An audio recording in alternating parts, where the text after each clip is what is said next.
All right, welcome in. We are here with Adventures in Business, our first official episode. My name is Amandi. I have Mandy with me. Welcome. How are we doing today, Mandy? I'm doing awesome. I'm so excited. Our Yes, very first show. yes, I am excited as well. It's just exciting. We love live streaming and all that. How was your weekend? Did you do anything interesting this weekend? Yeah, I had a great weekend. I actually went to this new place I'd never been to before. And I think being in San Diego, as long as I have, I feel like I've been everywhere. But I went to this new place. It's called NOLA on Fifth. Have you ever Oh, been there? not I don't yet. know if Tell you me know about it. it. Yeah. It's this supper it's a New Orleans style supper club, but they had a singer, a jazz singer. Her name was Romy Kay, and she Mm, was actually a friend of our friends. She lives in New Orleans, but she's from San Diego. So she was back in San Diego just on a reunion tour. And this woman just sang from her soul. It was awesome. So we just okay. got to sit there for, 3 hours, listen to this rad singer and have a supper club style dinner. So it was really cool. Nola on Fifth. I hope I'm saying that right, but I'd never been there, and I think for me it was like the highlight of my weekend. What about you? What'd you do this weekend? Okay. I have to remember that because I'm coming to San Diego in October for TwitchCon. So that'll be a good place to maybe sneak away in the evening time. So thank you for that heads up. This Yeah. weekend, let me think what I did. Just really relaxing. I do a lot of reading over the summer. I'm reading these autobiography of musicians. I finished Nile Rodgers' autobiography. Amazing. It was amazing. Ooh. So I was reading that most of the weekend and just kind of cooling out, not doing much. I'm trying to perfect my Chex Mix recipe. So I was working on that too. So I was what's the working on what's the secret? What's the secret to a good Chex Mix recipe? you use the air fryer. You have some wheat checks, corn checks, rice checks, maybe some pretzels in there, some couple other secret ingredients, maybe a little brown sugar. So I was working on that Ooh. recipe. Yeah, yeah. Steven, I hope I pronounced your name right. Is it Swiderski? Hello, thank you for joining us live. We're glad to see you here. Steven says hi to you, Mandy. Hi, Um, Steven. Welcome. yeah. Yes. So who are we going to talk to today? What's the show going to be like today? Well, first of all, I think we want to talk about why did we decide to do this show. So I'll Why put in the that heck? question. Why in the heck are we doing this show? I'll put that question to you first, then I'll think of my answer. Yeah.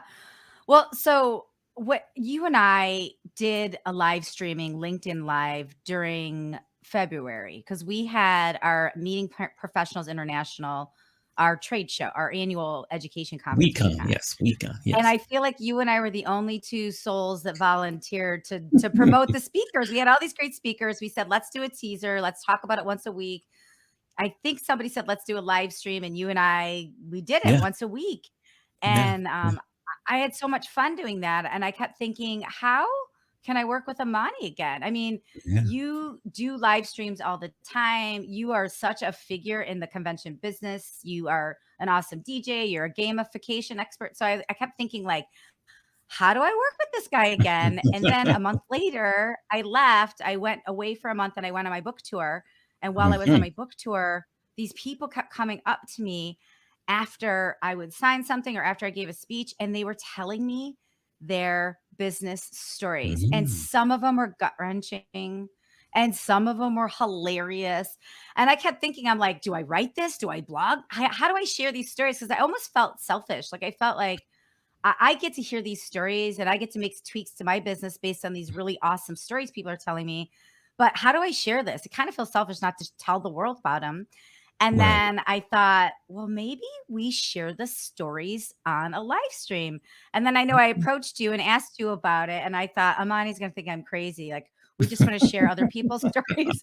We're not promoting anything. We're not selling ourselves. We Right. just are Mm-mm. curious business people. And then that's so I want to do the show because I want to get the stories out there. That's why I'm doing it. I just think the more infectious storytelling we can share with people, the more we can lift each other up. And whether you work for a corporation, but you want to exert your entrepreneurial spirit, or whether you want to start a business, I hope that some sort of nugget in our show helps you. But you tell me, like, why do you want to do this Ah. show? I mean, well, first of all, Anthony Graziano, hope I said your name right. Welcome in. Thank you for joining us. Laurie Kime, hello. We're excited too. Good to see you. Michelle Devine, hello, hello. Thank you all for joining us. If you say something in the chat, we'll shout you out. If you ask a question in the chat, we'll also ask your question live too. So keep that in mind. Me, I love live streaming. Live streaming changed my life back in like March 2020, just kind of going live, whether it be DJ sets, interview shows, award shows. And I used to do a podcast, and I feel that when we interview people, that's just like we're attending a master class. So today we're attending a master class with Maria, and I think that that's just very contagious, and I love to learn. So whenever there's an opportunity to work with someone who's as dynamic as yourself, a fellow author, a fellow meeting and events professional, why would I turn that down? I mean, it's fun. Plus, we can, meet people and practice the live streaming too. So excellent. That's my reason. Vicky Meldrum, hello. Yes, we're going to give you some nuggets. And Patty Gannon, hello. We are excited as well. So I'll shout you out there. That's what Twitch practice will give me to. So that's my reason. I'm excited. What should we do? Who are we going to talk to today? I think I'm going to introduce our guest. I think we're going to talk to Maria Disla. And Maria Disla, she's the founder of Pure Indoor Cycling. She also owns her own fitness consultation company where she helps people that run their fitness business open up a studio or better run their business. She actually, Pure Indoor Cycling, celebrating their 6-year anniversary next month, August 1st. Round of applause. Round of applause there. Yeah, it's a huge deal.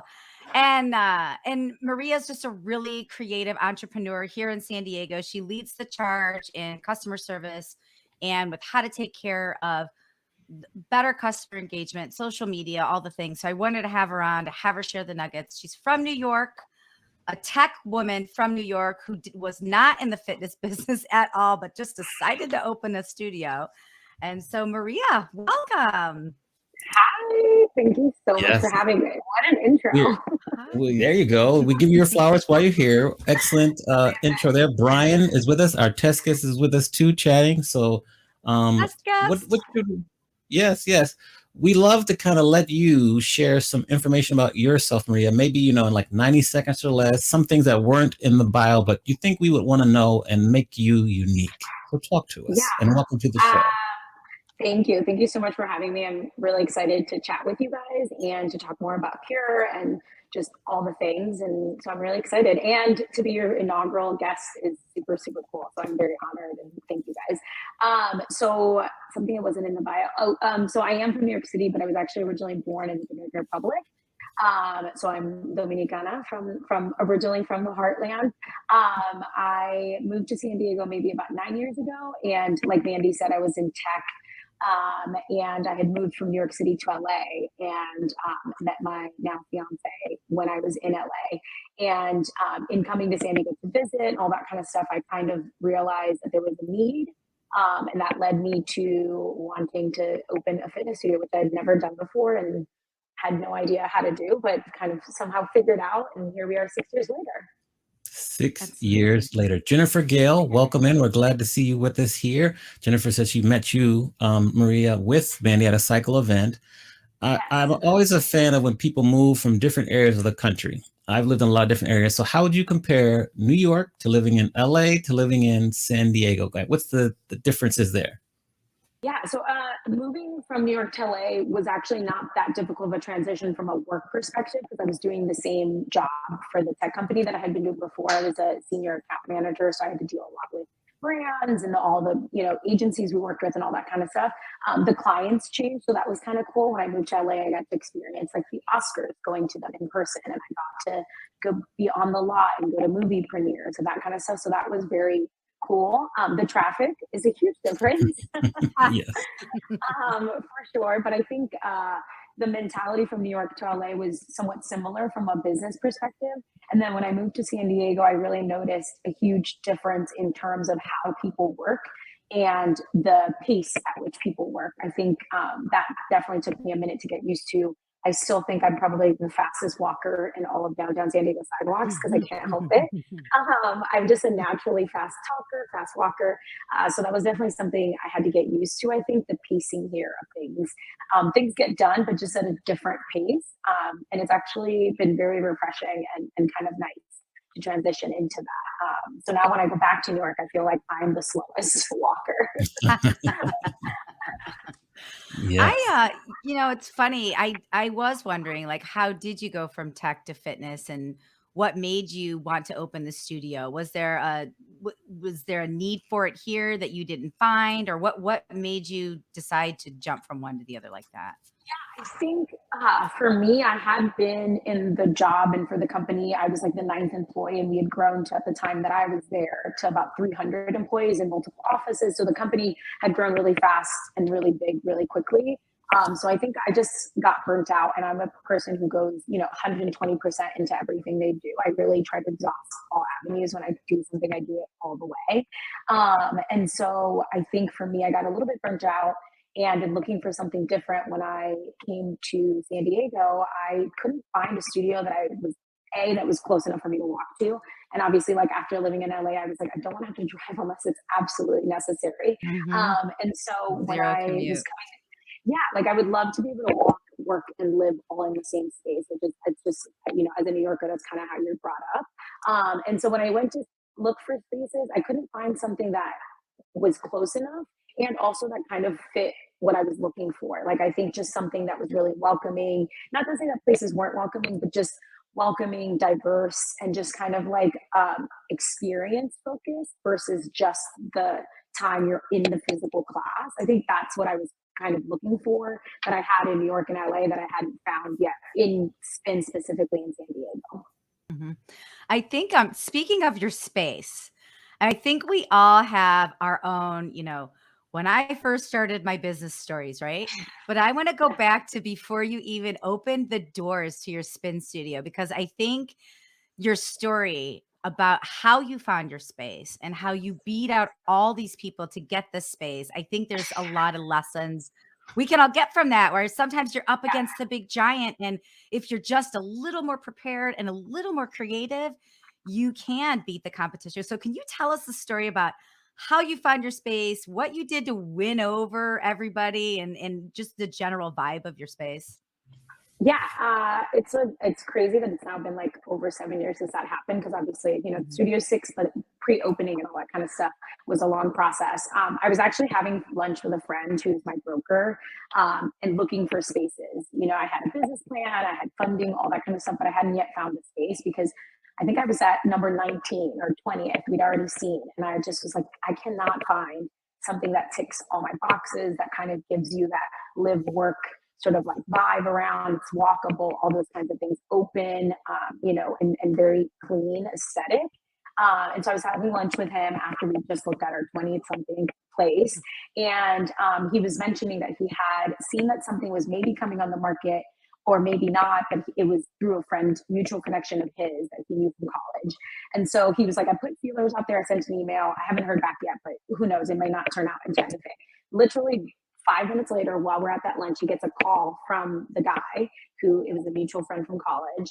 And he's like, hey, I'm happen to be on site in San Diego today, and I saw your email. I'm available in an hour. If you can meet me in an hour, come. If not, then it'll have to be a few weeks, and God knows what would happen by then. So I was like, yeah, let's go. So we head down there. We go to meet with him. He was super great. He was VP of marketing for all of their rental, like leasing building, office buildings. And he was like, I'm going to be upfront. Like, the space had everything I wanted. The building had just gone through this like $4 million renovation. So aesthetically, all the things that I wanted were there. Location and all those things hit the mark. And he was like, I like you, but I have to be upfront and honest with you. There's already another established spin studio, like not just another business, but an actual spin studio. And you have never done this before. You're just starting out. This is your first venture into any kind of brick and mortar business, period. So, give me your elevator pitch onto why I would choose you over them. So I gave him my quick elevator pitch, talked as fast as I could, and tried to put in as many things as I could in that time. New Yorker in action. And at the end of it, he was like, I feel like I like you, and your elevator pitch like feels good. He was like, I'm going to get you a meeting with our leasing team who would make the final decision. can you, and like, I'll let you know. And so then I got an email next day. It's in 2 weeks, 2.5 weeks. Can you meet this meeting? I was like, yes, I will make this meeting. So I knew going into it that I was coming up against a competitor who had already had an established business in this field. So I really had to figure out how was I going to differentiate myself, what I want, because I can't show them results from an exact established business. And I knew that going into it, a lot of the people in the meeting were going to be men who deal with like leasing and spaces and all that kind of stuff. And I studied design in school. One of the things that we learned about was like being tactile, and some people needing to see, more specifically men, I think more than women, needing to like physically feel things and see things like in space. So I worked with my architect, got 3D renderings drawn up of what we had conceptualized already, but hadn't actually like put pen to paper. I went and took my design, skills, and went to Home Depot and got one of those big like presentation foam board things, and I got sample tiles from vendors and paint chips and bathroom shower head fixture colors and all the things that like really speak to what a space looks like. And I literally just went back to my college days and put together like a mood design board for the overall concept of the studio. I had won a bike. I bought a bike and had it customized with the logo that I was thinking of at the time, and just really tried to like come into the meeting fully prepared with like, this is my business plan. Yes, on paper, this is what it says about me, but like, let me show you physically like that I'm fully immersed in this and I believe in what we're doing. And from a design standpoint, our design of what I had in my head actually really fit the building. So I thought that I could really sell them on the fact that like, this won't just be another tenant in your building, but this will actually be an extension of what you already like did with your $4 million renovation, but in another space. And so, and it really worked out too, because we had obviously all this like specialty lighting, and we're the only studio in San Diego that does that still to this day. And in their building, they have all this like specialty lighting, and I knew that they were really big fans of that. So I had our lighting designer come into the meeting virtually and really showcase through like an online presentation what the lighting would look like, what the program would do, and all that kind of stuff, to really show like, okay, when people walk in from the lobby, let's say a tenant who works on the 5th floor, and they come into the studio, it's going to feel like it has the same vibe as the lobby and the rest of the building that you guys have put so much work into. And I think that I got a call like a few days later that they were like, we're going to take a chance on you. Like, we think that like, we've never seen a presentation where somebody's put this much time and effort into like really showing us the space, or that it's been taught out to this level of detail, to this point where like I hadn't built anything out. And so that really sold them, was being able to like physically feel like they were in the space and experiencing it, and being understanding of like what I was going to deliver as an overall experience. It's not just like a fitness class, it's like the whole thing. And I really think that spoke to them, because that's their, that's what they do day in, day out, talk about like spaces and leasing and design and all that kind of stuff. So I just catered to that as best as I could. So I'm I love curious. that. That's awesome. First of all, I'm kind of curious. First of all, can you talk to us about first, like how you had the courage to go from like the corporate life to the entrepreneur life, which is no joke, and speak about what was the health scare that really sparked your action into kind of going and starting this studio?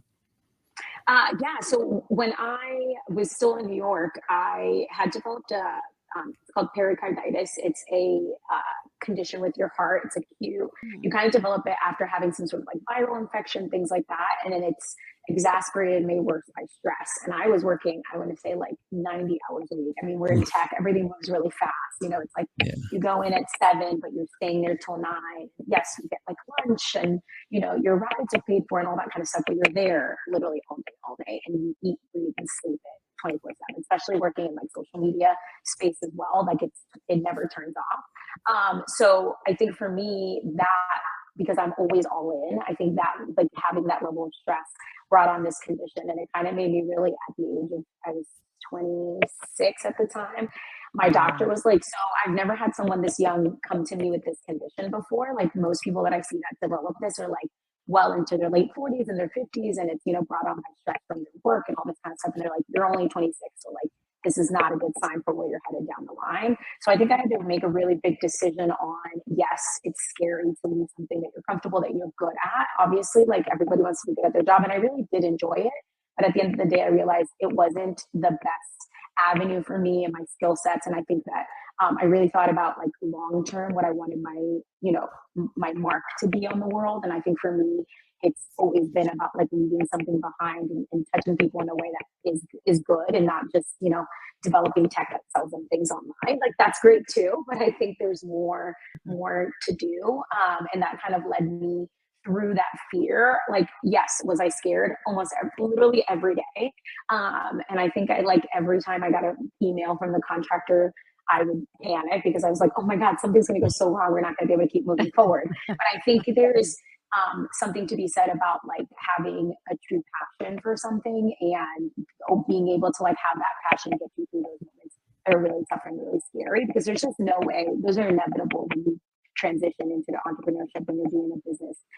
Like it's inevitable that you're going to have hardships, you're going to have troubled times, you're going to have, all those things are going to happen. So I think you have to have a really grounded idea of like what you're working towards and let that be the thing that pushes you out of that like fear and trepidation. I see. Since I don't go back to you, Manny, after this question, but since we're celebrating 6 years, when you think about maybe 6 different lessons you've learned from having a successful studio and also navigating through the pandemic when we couldn't meet in person, so you had to move up to the rooftop and kind of. I got like $1 million for the pandemic. Yes, like maybe in celebration of 6 years of business, what are like the 6 most valuable lessons in business that you've learned over your 6 years? I think number one, and it's funny because when I think back to like 6 years ago, when I would talk to business owners and, ask people to meet me for coffee and all that stuff just to get advice from them, or, talk to my mentors that I had from my previous work, the number one thing they would always say is trust your gut. And I always thought that was so cliche, but it's weird. It's like the cliche that is always my number one thing that I have learned to really like stick with. And B, I think has helped me grow the most as a person, as a business owner, just in life in general, is to really trust your gut. Because I think when I think back to every single time that I have not, that's been a time where things have not gone successfully. So I think for me, trusting your gut is number one and is a big thing that I wish I would have started doing more of earlier on.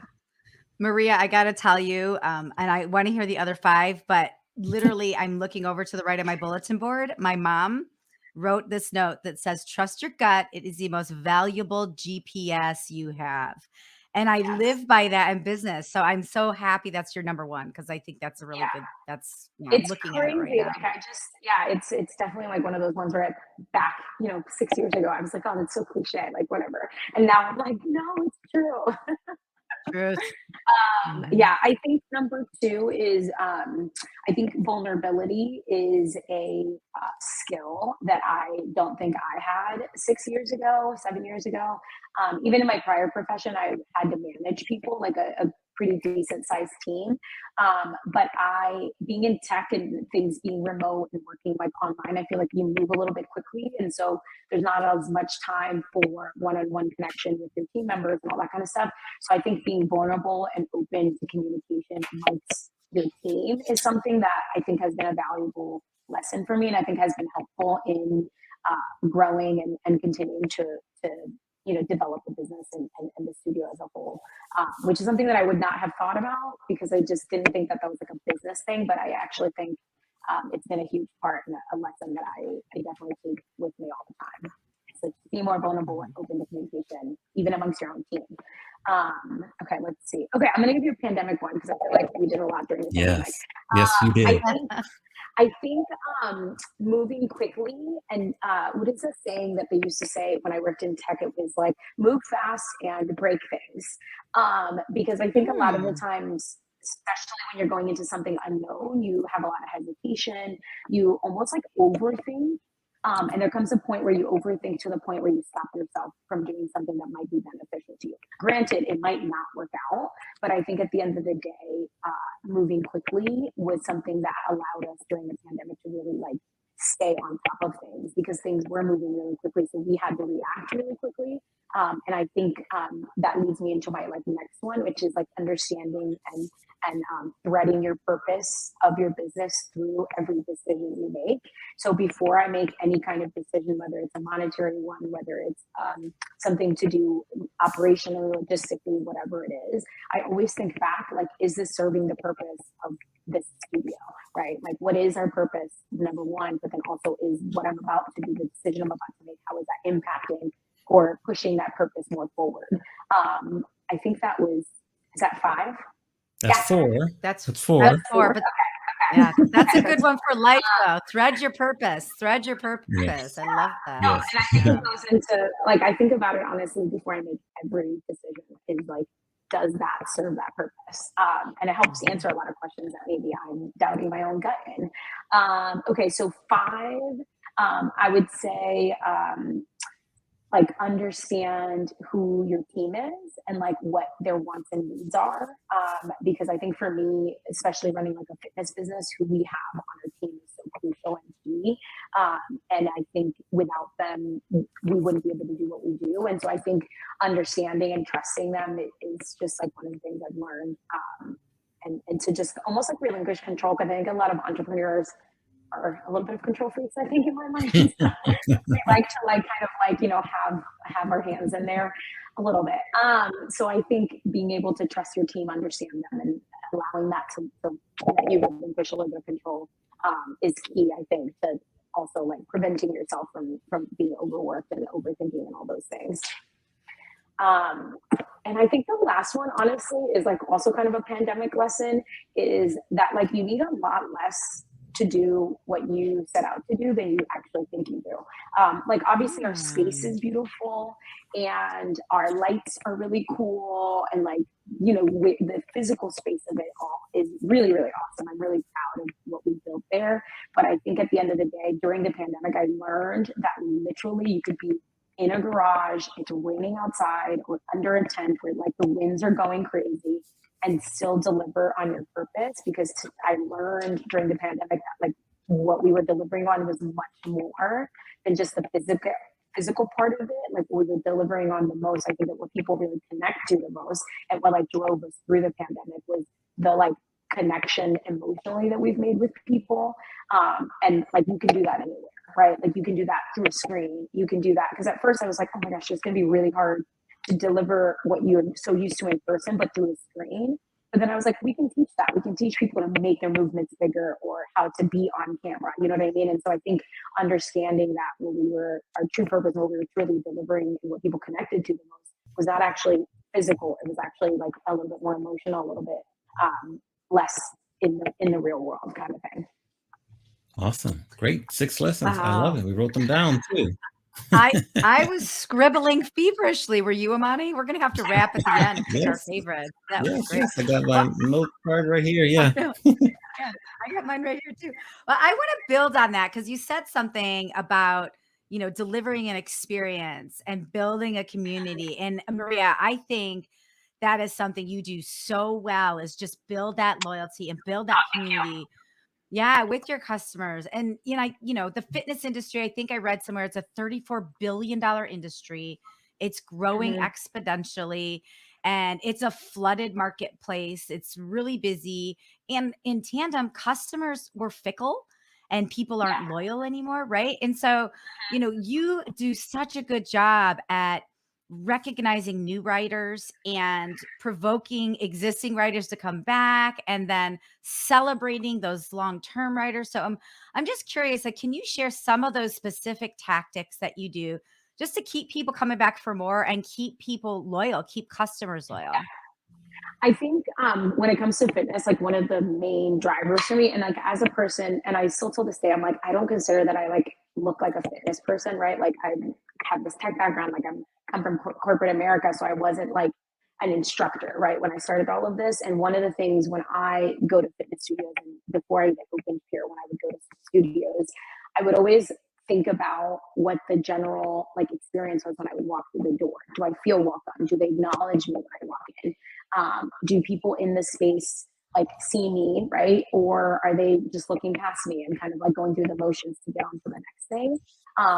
And to me, that's super important to how you walk into a store. And I think in working in retail, that kind of solidified it for me when I was younger, of the overall experience, how someone feels when they walk into the space initially. Like even the paint color, right? Like our space is super bright, super white. We have all these clear windows in the front, because every space that I had walked into, it's a little bit darker, or maybe the front area isn't as open. And to me, like the height of your desk, I've gone to a lot of studios where that front desk is like higher. And so then the front desk person is like this and you're underneath of it, right? Like on the front side. And to me, in my mind, like subconsciously to a consumer, that would signal like you're walking into a space and we're here and you're here. Right. So our desk is on purpose at the same height, so that if I'm standing and I'm welcoming you in, we are looking at each other at the same level, like on the same plane, versus me being higher than you and you being lower. Right. Like those small things, which is maybe not something that people think about really, but subconsciously it's like forming and shaping the way they experience your space. So just from the way they walk in, literally not a single person can walk through our door. It's like ingrained in our staff without someone walking in and say hi. Like it's to the point where like if there's, you know, 3 of us up at the front and somebody walks in, we're like, hi, hi, hi. Like it's every single person. Because to me, it's really important for people to feel welcome. Like I think fitness can be really scary for a variety of reasons for people. And so what can we do to make that experience a lot less scary? So when people come in, there's a little bit less fear, right? Like you're already kind of like, I'm like calling, making sure I know the directions. I want to get there 20 minutes early because I don't want to be late. I'm going to have to use the bathroom at least twice before class starts, like all those things. And so how do we take away some of those fears that people already have by just making the space feel more welcoming and us welcoming them in initially right when they walk in. But also, like you said, so we have new writer, like we hand write a card for every single new person that comes to our studio, and we put it on their bike that they selected in advance. We write their name on a locker. We have like a whole section in our locker area that's dedicated to just new riders, and we put their name on their locker and their bike number, because a lot of people forget it by the time they like walk to the locker area. And then we also help them one-on-one physically set up their bike and also give them a tour of the space. And all those different touch points that we have from the beginning all the way into the class through to the end, because at the end they obviously have to walk back past the front desk.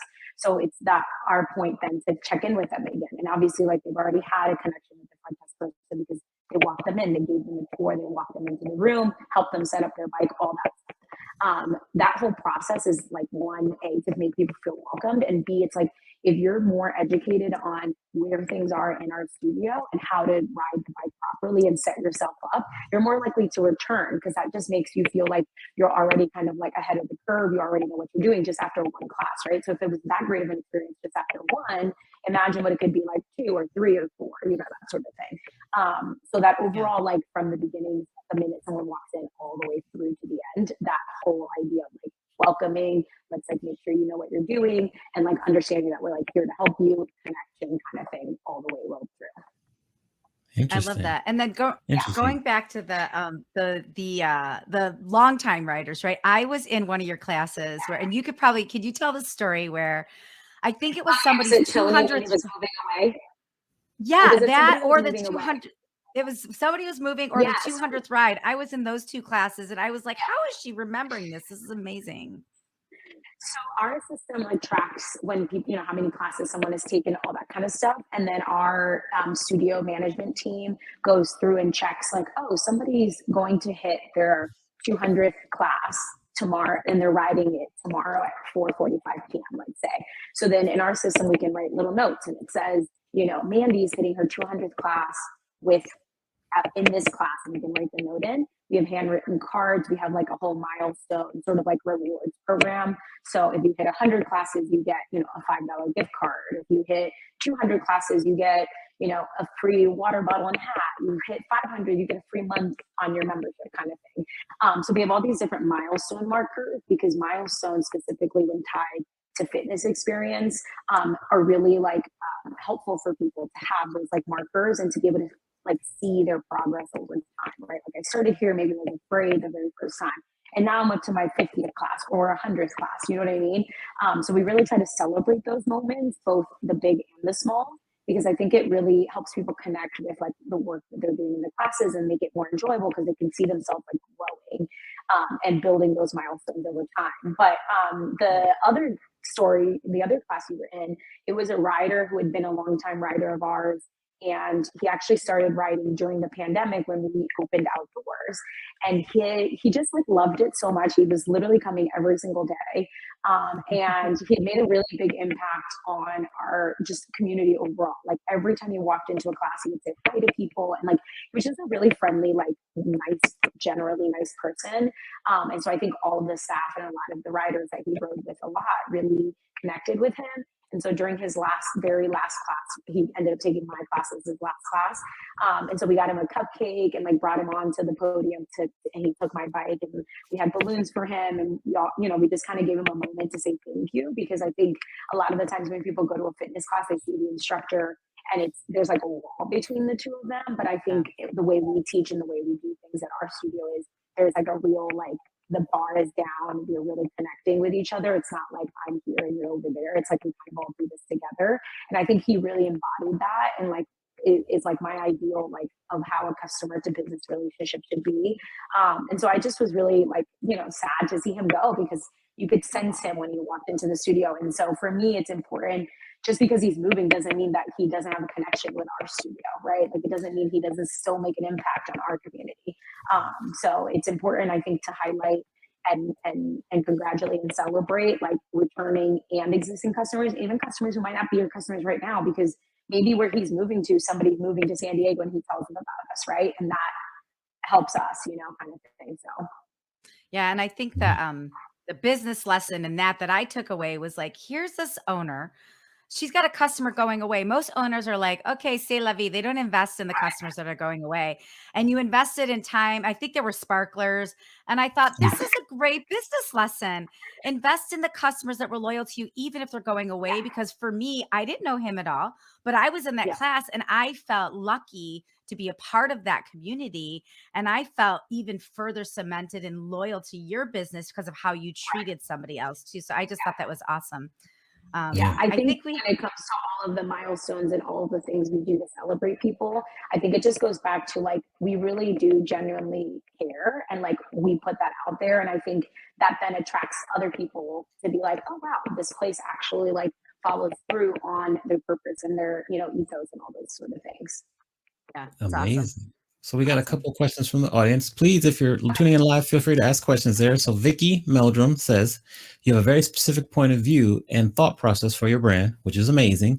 How do you find and train people so that they live the brand and mission so that it is your customers get not just from you, but anyone they interact with in your business? Especially now when it's hard to find good people and keep good staff. This is a great question. Thank you, Vicky. Yeah.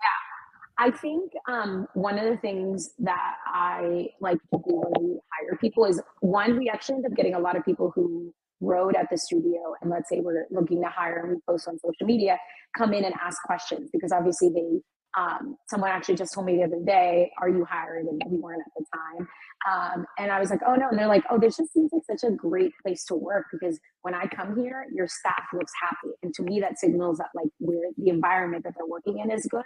And so that to me was a really big compliment, because I think one of the things we really try to push is like, I have this passion. And so I try to like instill that same passion into our staff members, right? To make sure that they're understanding, like, we have this great work environment and we want that same type of environment for our community members, right? Like, we are having fun and then in turn helps us to help them have more fun. So I think we kind of try to really instill in our team members to just be really open and vulnerable and not afraid to take risk and just talk to strangers and all that kind of stuff, because I think that a lot of times holds people back. And so I think we really instill in our team members from the very first time they come in all the way until while they're working, to just really communicate and like be vulnerable in front of our members and connect with them and just be really real.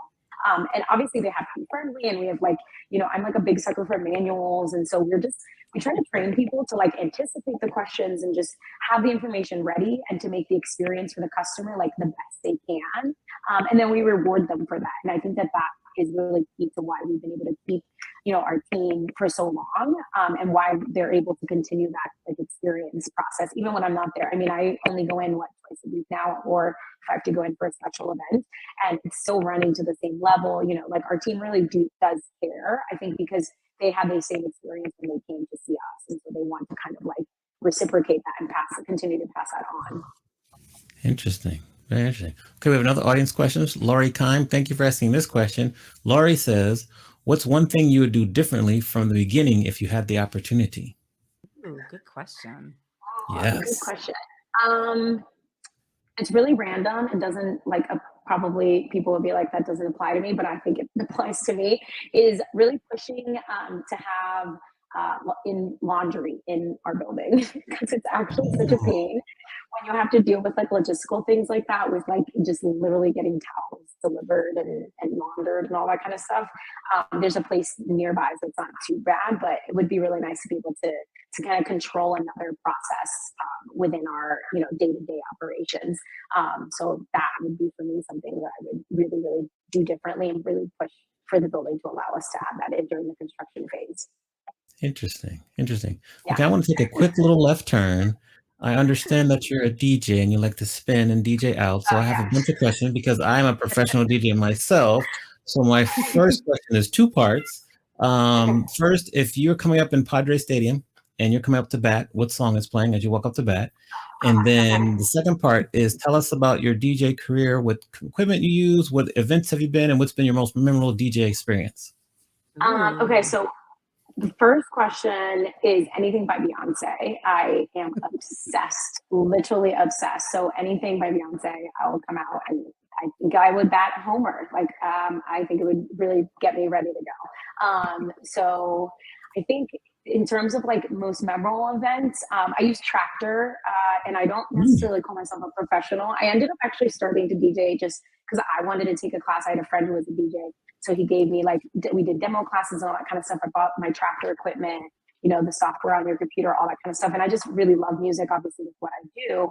I just really did it just for fun. And then a friend of mine asked me to DJ a fitness class that she was teaching. She was like, I need a DJ and could you help me out? And I was like, okay, I've never done this, but like, sure. So I just took my speakers, my stand, and all my equipment and figured out how to like match it. Obviously being an instructor was helpful because I could match the music to how we typically, do a class. And it was great. And so many people were like, do you have a car? Do you do weddings? And like all this stuff. So it kind of started out of just for fun and then turned into like a hobby that's now also become like a side hustle, as you do. But my most memorable, I would say I did a birthday party on a sail yacht. And I got to DJ and have my equipment, like I had to bring it on the boat. It was really, really cool. The water and like the rocking was something I'd obviously never done before. And there was no like, there's no guide or manual to like, how do you DJ on a moving vessel? But we figured it out and it was actually really, really fun. And it was a 21st birthday party. So I felt very out of place with all these people. But I'm lucky that like my musical taste, they approved and like they all had a great time. So it was a really, really fun experience. And I definitely like love doing it. And I think it's fun. The reason I like enjoy DJing and like doing it is because I really like to see people react with like the sort of highs and lows of music and the changes. And just really vibing off of that to me is really, really fun. So I enjoy it a lot. Okay. Break My Soul, Beyonce. Are you in? Do you like that track? I'm obsessed. So here's my thought on this. So Beyonce and Drake are both coming out with like house type of like bass music, and I think it's because all these DJs for all this span of time have been taking samples of their audios and their music and putting them to house music. And so then when you go to a club or you go out or you're at a spin class, you hear this remixed version of the song and you're like, wow, I really like this version, sometimes even more than the original. And I think they just thought, like, let's take out the middleman and let's do it ourselves. Like, people are already doing it. So I'm really into it because I think it's a great clash of, house music and hip hop. So I'm into it. All right. Michelle Devine has a question. Thank you for this question, Michelle. Please keep asking these questions. These are great from the chat. We love it. She wants to know, where do you see your business in 3 years? Wow, great question. I think for me, I'm currently working on something we sort of did during COVID only because we had the space, which was doing mat-based workouts, because a lot of people didn't have bikes and, they couldn't get a bike and equipment. You just couldn't buy anything anywhere. So doing mat-based workouts, but applying the same format that we do on the bike. So having it rhythm-based, 45 minutes. So a lot of like the things that make our same classes great, transitioning those onto like a mat-based workout was something that we kind of explored a little bit during COVID. And I actually have enjoyed it a lot. And when we did those classes, it was only for a short while. Our community members really enjoyed taking those classes. So for me, I'm looking into exploring developing something that is bike plus mat, like a little bit of a hybrid sort of model. I think it would lend itself better to a wide range of people. Because I think sometimes people see spin and they only see it in this one bucket. And so maybe they can try it. And so I think for me, it's like, how do I get the most amount of people to just try it? You know what I mean?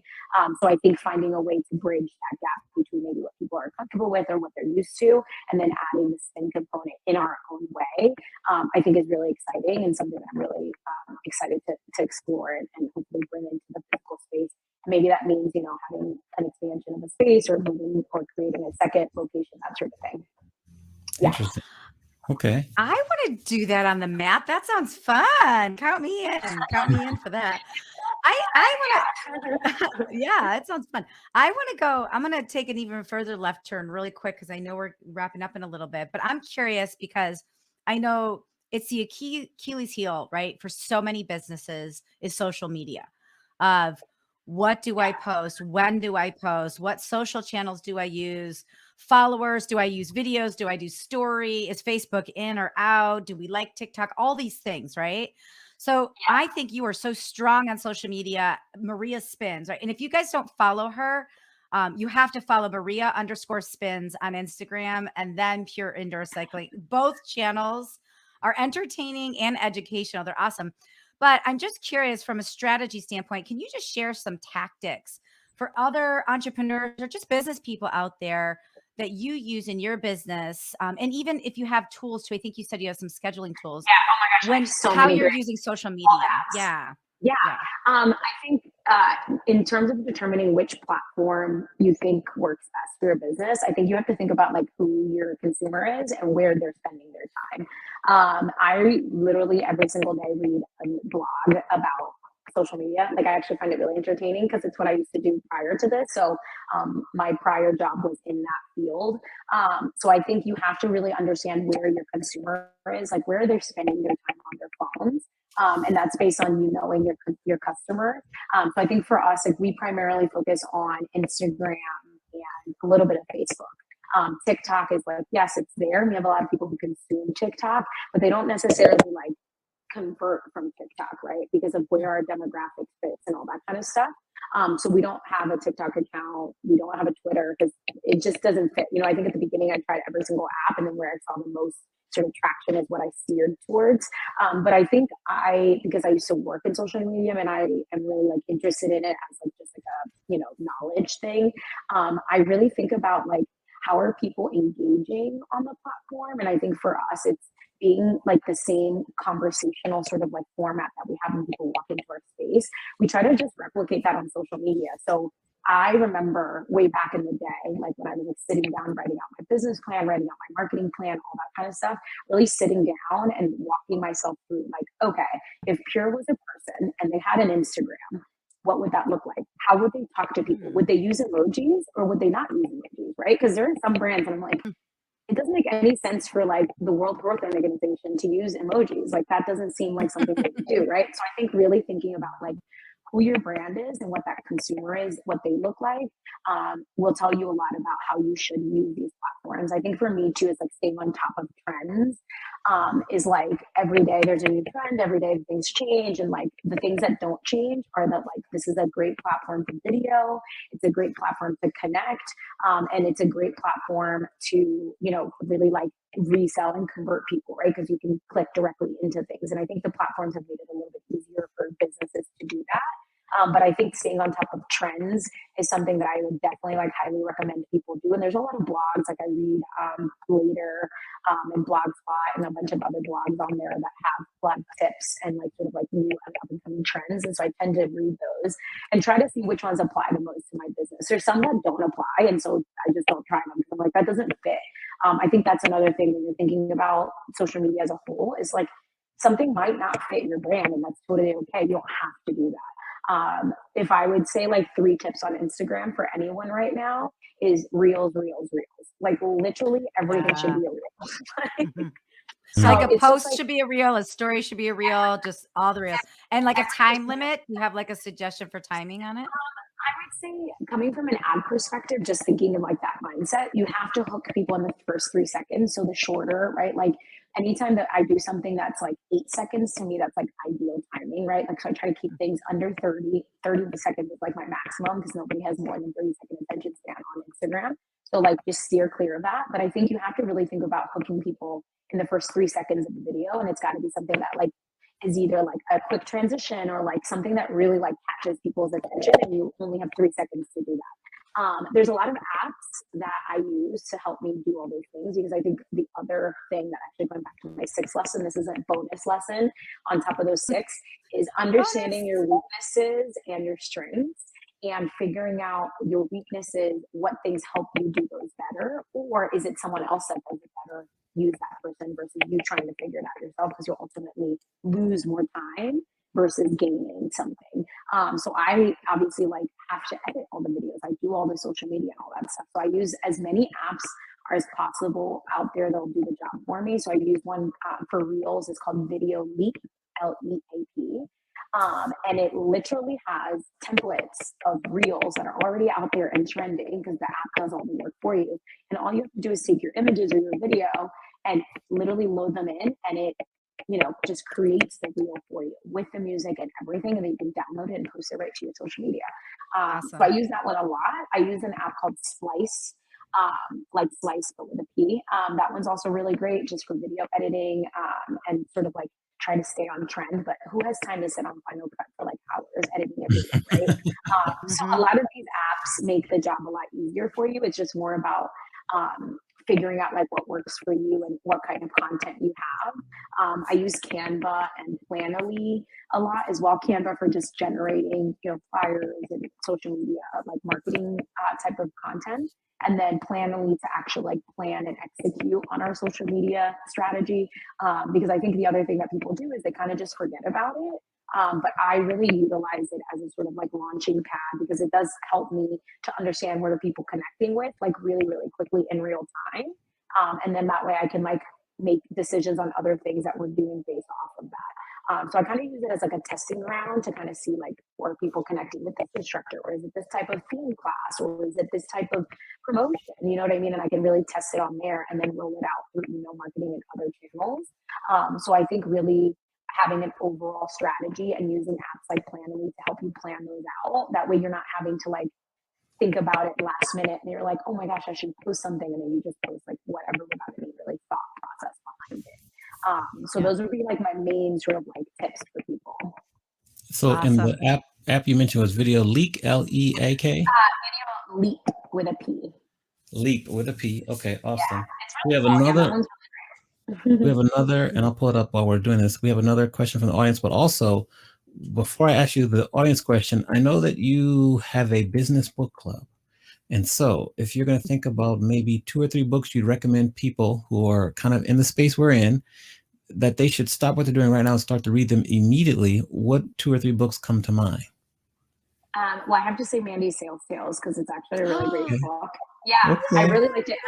I gifted it to my studio manager too, because I just think even if you're not in sales, there's a lot of great tools you can learn in there that you can apply to other things. And I really also just like reading your story about your job in the past and how that's, all those experiences led you to where you are today. So I definitely have to give a plug to Mandy. I think the other, there's a book by Brene Brown. It's called Dare to Lead. I think as a young entrepreneur, when I started, youngish, that book really helped me sort of like understand the way that I communicate with others, and how I communicate with my team is going to be pivotal to how my business is going to do. And really understanding, vulnerability and communication within amongst your team, and how to do that, really honestly. So I would highly recommend, if people have not read that, it's a really great book, especially if you've never like managed a team or ran a business before, where you have to like, employ people and answer questions for them and things like that. Coming from the corporate world, I think that was a good book to read. So I was Dare to Lead by Brene Brown. I'm trying to think, there's like this random book, and I got it at Urban Outfitters, but it's called How to Take a Good Photo. Literally, it's called How to Take a Good Photo, or How to Take a Good Photograph, something like that. And in having to like take social media content for my business, it's really, really important to know how to do that well, so that you can do that on the fly and not always have to hire a professional, right? Sometimes maybe you don't have the funds, or maybe they're not available, and you need to get content. So really, just that book is super simple, and it just really lays out like super fundamental tools that you can use even with just your camera phone. And I think it was like really helpful for me to just be able to understand how to take a photo so that I could take it, or a video, So yeah, I'd love that. I'm gonna have to pick that up, but we're gonna have to send you. I'll bring Amani's book to the studio, because he wrote a book. His book's super interesting too. It's about a day in the life of a DJ experience. It's pretty awesome. Yeah, I love that. Oh, I definitely would. Yeah, I would love to read that. Awesome. So I think now, because we're about 5 minutes out from finishing, now's the time when we turn the tables and you get to ask us each a question. So. Okay. What we'll let you start. Maybe we can start with Mandy's question first, and we'll see. You can ask Mandy the question she can answer. Okay. Let's see, Mandy. I would love to know, because you do all these conferences and you're sort of just getting back into it. What's been different about how people interact with each other at these bigger conferences than pre-COVID? That's a great question. I love that. Do I have to answer in 20 seconds or less? Or can I go longer than 20 seconds? We'll give you 45 seconds to a minute. We'll give you 45 seconds to a minute. Producer Amani's coming back out. Here, it's coming near the end of the show, so the producer Amani's put his hat back on. So that's a great question. And I have noticed a stark difference. I think people are much more connected to each other. They instead of, hi, how are you? Just walking past people are actually truly interested in the answer. They want to connect with you so much more. They actually want to get to know you, where there was so much more small talk, but I think so much has happened to us in the last 2.5, 3 years on an individual, like a micro and a macro level, that I think people are really actually taking the time to get to know each other, so much so that when you're programming a conference, it's like, instead of a 15-minute break, give a 30-minute break. Instead of an hour breakfast, do a 2-hour breakfast, because the networking opportunities are abundant, and people truly, they want to know, hey, what happened in the last couple of years? And here's how this is working for this next phase of my life. I really think people are more interested in getting to know each other, and they're swerving away from small talk. That's the biggest difference I've seen. Great answer. All right. Next question will come to me. Go ahead.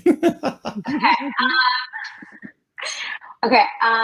What is your DJ spirit animal? So not you as a person, but you as a DJ. It could be the same one. I don't know.